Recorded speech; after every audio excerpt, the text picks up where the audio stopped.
Hey guys, so I just finished trying to do this tutorial, but my computer shut down, so I lost the recording.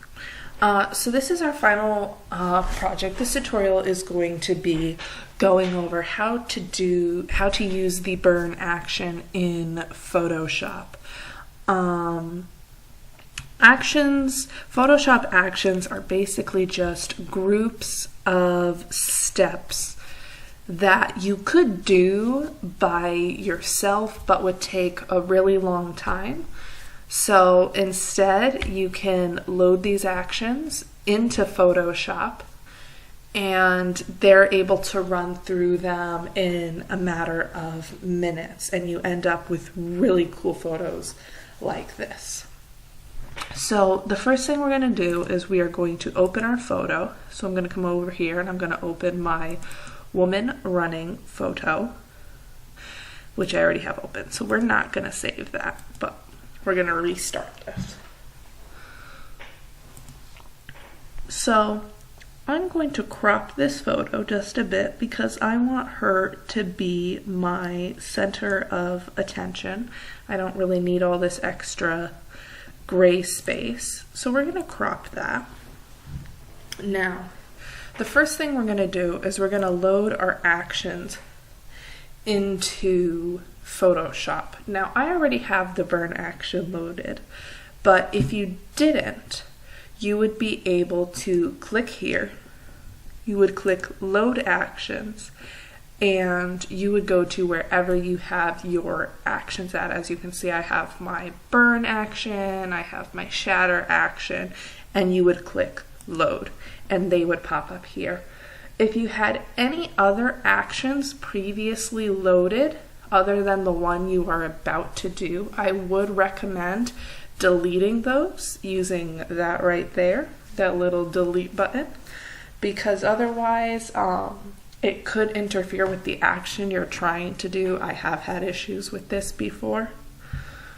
So now that we have our actions, we want to make sure we have our burn brushes, which I also have right here.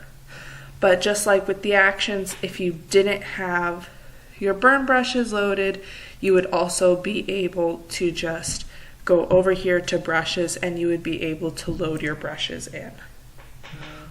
So we are going to put that in over for now, and we are going to come over here and we are going to click layer, new, and layer. We want to create a new layer and we are going to call this area, all lowercase. This is important. We're going to click OK. Now the next thing we want to do is we want to highlight with our brush tool. We are going to highlight the areas we want to be on fire. Now for this, we don't need our burn brush. We're just going to use a regular brush. For the color, I have found that using yellow works best. You can always add this to your colors. I found that I've been using this a lot lately, so I am gonna save that. And I think it would be cool if we had her hair on fire, because I think her hair looks really awesome. So we're just going to highlight some of her hair, her arm, her back, and we're just going to go right down her leg. And I'm just going to go back and clean some of this up, fill it in.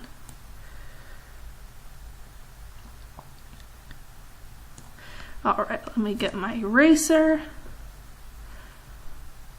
which we do not want to be in the shape of fire.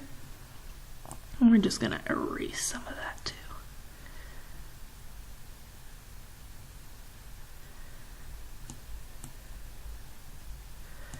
Alright, and then back to the brush. We are just going to finish filling that in. Alright, now I'm happy with that. So I'm going to click on my background to make sure that my background is selected.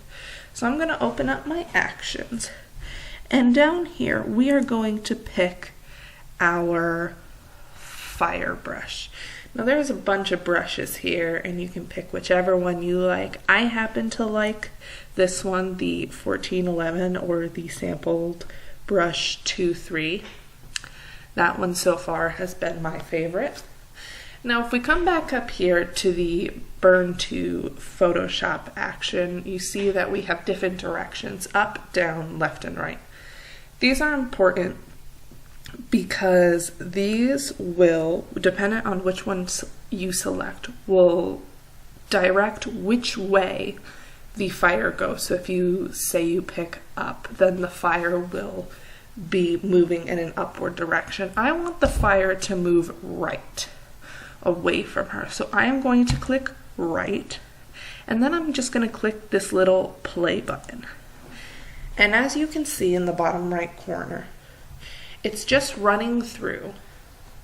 It's creating fire effects, it's creating new layers, it's creating smoke effects, and it's flipped my image, which is perfectly fine. It should flip it back, and even if it doesn't, I can rotate it on my own.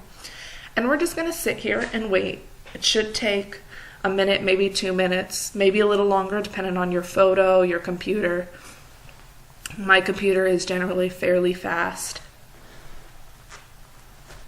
But we should have a final copy that looks pretty cool in a few seconds here.